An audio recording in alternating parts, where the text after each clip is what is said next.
Hello, YouTube. We are back again for another video, and it's very interesting because a few weeks back I posed a question on Quora.com, and the question read, would you rather be a mess and seem like you have it all together? Or would you rather have it all together and seem like you're a mess? And I posed the question to a few different people, and I got a response which I found it very, very interesting to share.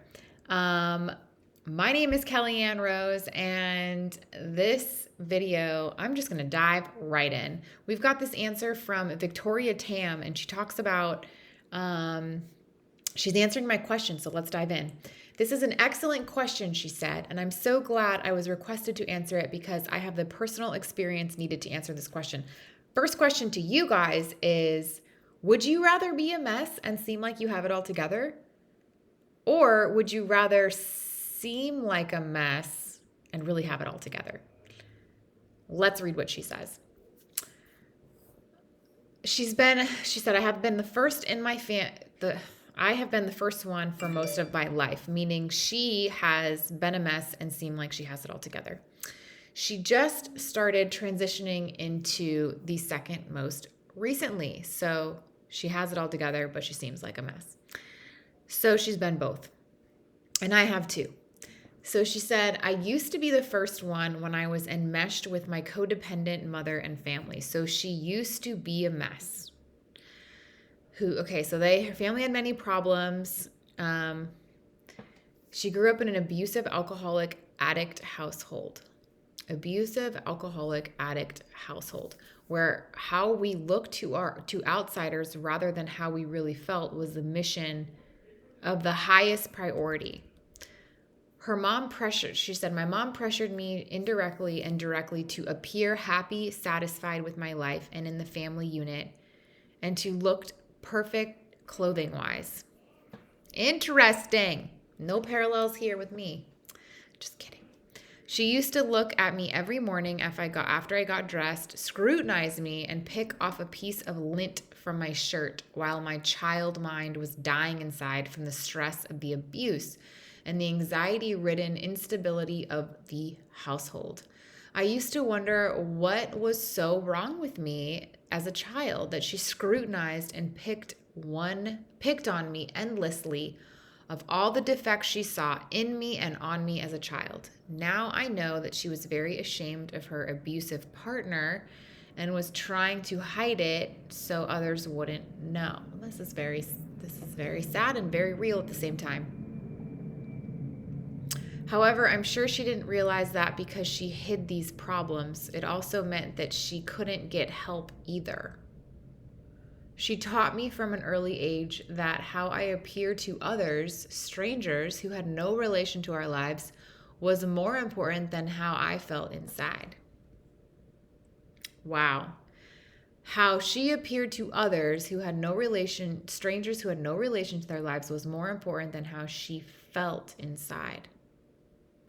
Prioritizing the impression and opinions of other people instead of focusing on your own mental health and life is very damaging to the human psyche, especially over time.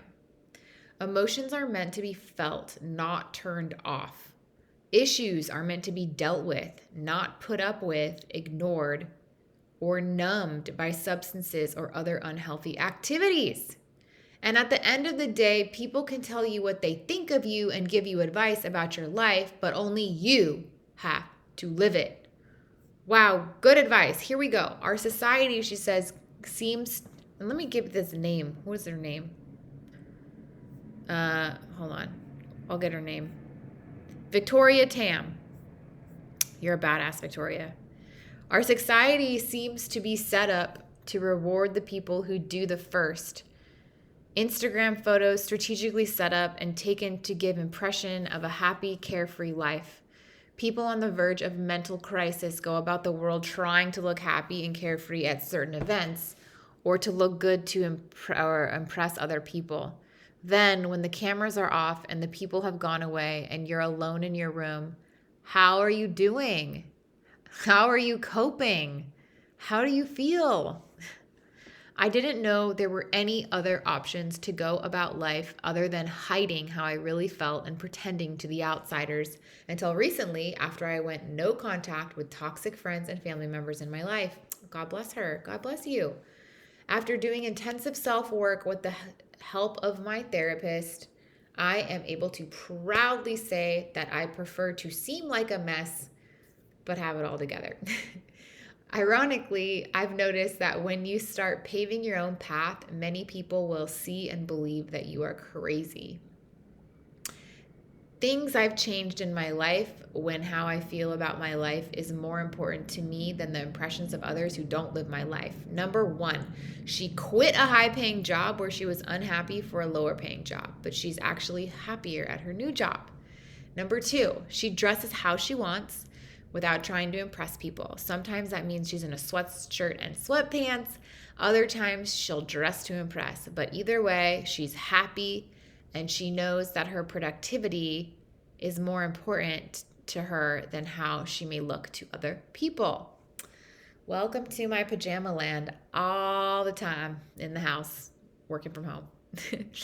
Number three, she reduces the number of people in her life and only has friends who are high quality, who support her and good people, and are good people she'd respect and actually look up to, and who value her as she is. She says, I have a few select friends, but I'm happier with my few 24 karat friends than with all the 2 karat friends I could be around. This goes against a society that is built for extroverts, where the number of people you know seem to matter more than the quality of the friendships. I agree with that, and it's like hard because I like love being social, so quality over quantity for sure. But I just like love so many people. Let me keep reading this, and I want to reread the sentence. She has a few select friends. She said, she reduces the number of people in her life. She only has friends who are high quality, who support her and are good people she'd respect and actually look up to, and who value her as she is. I love that. I love that. Okay. A few friends who are high quality, who support her, and good people she'd respect and actually look up to. I love that. Okay. So she said, society seems to provide a script to people on happiness. Do good in school, look good, work hard to get a high-paying job, be rich, achieve status and or fame, get married, have kids, and you'll be happy. It's so true. Do good in school, look good, work hard to get a high-paying job, be rich, achieve status and or fame, get married, have kids, and you'll be happy. Yeah, not true all the time for all of us, huh? Really. She says, however, I don't believe riches and status are the key to happiness. Otherwise, celebrities would be the happiest people in the world. Many people are sleepwalking through life, following this guide because they believe it is the key to happiness. Our capitalistic society provides endless options for people to distract themselves. Our capitalistic society provides endless options for people to distract themselves from the sadness and stress of their daily lives. From the sadness and the stress, yeah, so that people can ignore their problems and fill their sadness with shopping carts full of products and goods. If this is you, please know that you deserve to enjoy your life. People will always have opinions about you and how